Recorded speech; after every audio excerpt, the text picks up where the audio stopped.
দোষ না থাকা সত্ত্বেও যারা তোমাকে কষ্ট দেয়, কটু কথা শোনায়, তারা আসলে তোমার নয়, নিজেদেরই চরিত্রের পরিচয় দেয়। তাদের কথায় ভেঙে পড়ার দরকার নেই, কারণ আল্লাহ সব দেখছেন, সব জানেন। তাই ধৈর্য ধরো, ন্যায় বিচার একদিন হবে, নিশ্চয়ই আল্লাহ উত্তম ন্যায় বিচারক।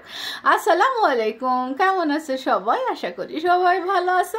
আলহামদুলিল্লাহ, আমিও আল্লাহর রহমতে ভালো আছি। আজকের এই ভিডিওটা সকাল থেকে শুরু করছি, মানে আমার সকাল যখন থেকে শুরু হয় তখন থেকে এই ভিডিওটা শুরু করছি। তখন 11টা বাজবে হয়তো।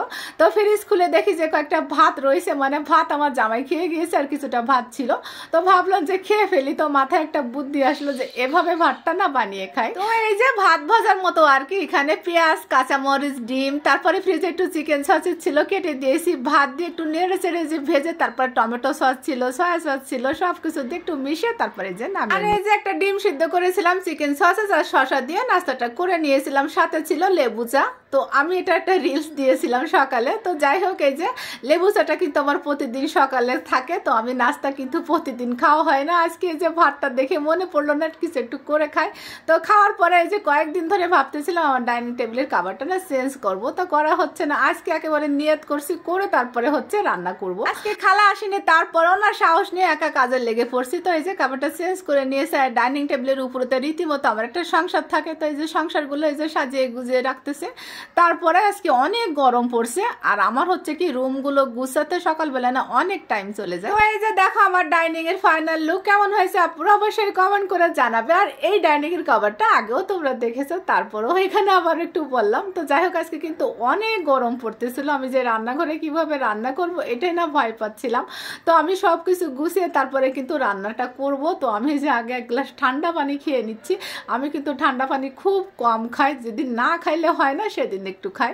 তো যাই হোক, এই যে ঠান্ডা পানি খেয়ে তারপরে কিন্তু আমি রান্নার সব কিছু গুছিয়ে নিয়েছিলাম। তারপরে না আমি রান্নার কাজ শুরু করেছি।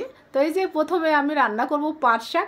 পাট শাকটা হচ্ছে আমি আগের দিন রাতে কেটে রেখেছিলাম, কারণ একটু টাইম লাগে তো পাট শাক কাটতে। এই জন্য প্রথমে ভাবছিলাম যে ডাল দিয়ে না পাট শাকগুলো রান্না করব। পরে আবার এই যে মতামত চেঞ্জ করে ফেলছি, ভাবছি যে একটু ভাজি করি। তো যাই হোক, এই যে ভাজিটা বসাই দিয়েছি। তো এভাবে পাট শাকটা ভাজি করলে কিন্তু বেশ ভালোই লাগে। একটু চিংড়ি মাছ দিয়ে ভাজিটা করলে আমার কাছে মনে হয় খুব ভালো লাগে। তো যাই হোক, এই যে ভাজিটা আমি করে নিয়েছি। আর পাট শাক ভাজি করতে কিন্তু বেশি সময় লাগে না, খুবই অল্প সময়ের মধ্যে হয়ে যায়। আর ভাজিটা খেতে বেশ ভালোই লেগেছিল, আমি রুটি দিয়ে খেয়েছিলাম। তো দেখো, এই যে আমার ভাজিটা হয়ে গিয়েছে। আর এখানে আমি মশলা কষিয়ে নিয়েছি, শুটকি দিয়ে রান্না করব লতি। লতি দিয়ে শুটকি কিন্তু খুব মজার একটা তরকারি হয়। আর এটা ছিল লইটের শুটকি। শুটকিটা কিন্তু আগে আমি সুন্দর করে গরম পানিতে ধুয়ে নিয়েছি, কারণ শুটকিটা ভালো করে না ধোয়া হলে কিন্তু গন্ধ করে খেতে একদমই ভালো লাগে না। আর লতি অনেকে কিন্তু একটু ভাপ দিয়ে নেয়, গরম পানি দিয়ে ধুয়ে নেয়। তো আমি কিন্তু সবসময় এভাবে কষিয়ে রান্না করি, কখনো কিন্তু গলা ধরে না। তো যাই হোক, আমি কিন্তু খুব ভালো করে ওটা কষিয়ে নিব। এপাশে এই যে মশলা কষিয়ে আমি রান্না করব মাগুর মাছ। মাগুর মাছটা ফ্রেশ মাছ ছিল, এই জন্য আমি কষিয়ে রান্না করতেছি। আর এই কষিয়ে রান্না করতে মাছটা না অনেক বেশি মজার হয়েছিল। তো এই যে কষিয়ে তারপর আমি পূর্বের মতো ঝোলের পানি দিয়েছি। শোল, টাকি, শিং, মাগুর এই মাছগুলো কষিয়ে রান্না করলে আমার কাছে মনে হয় বেশি মজা লাগে। তো যাই হোক, ওদিকে লতির তরকারিটা কষানো হয়ে গেলে আমি ঝোলের পানি দিয়ে তারপর ডাকনা দিয়ে ডেকে ওটা রান্না করে নিব। আর এদিকে মাগুর মাছের তরকারিটা কিন্তু হয়ে গিয়েছে। আমি একটু ধনিয়া পাতা কুচি দিয়েছিলাম, ওটা অফ ক্যামেরায়। তো এই যে রান্না হয়ে গিয়েছে, আমি নামিয়ে নিয়েছি। আর লতির তরকারিটা হয়ে গিয়েছে, এই যে নামিয়ে নিয়েছি। দেখো কত সুন্দর না কালার আসছে। তো লতি চিংড়ি দিয়ে না শুটকি দিয়ে পছন্দ করো তোমরা, আপনারা কমেন্ট করো।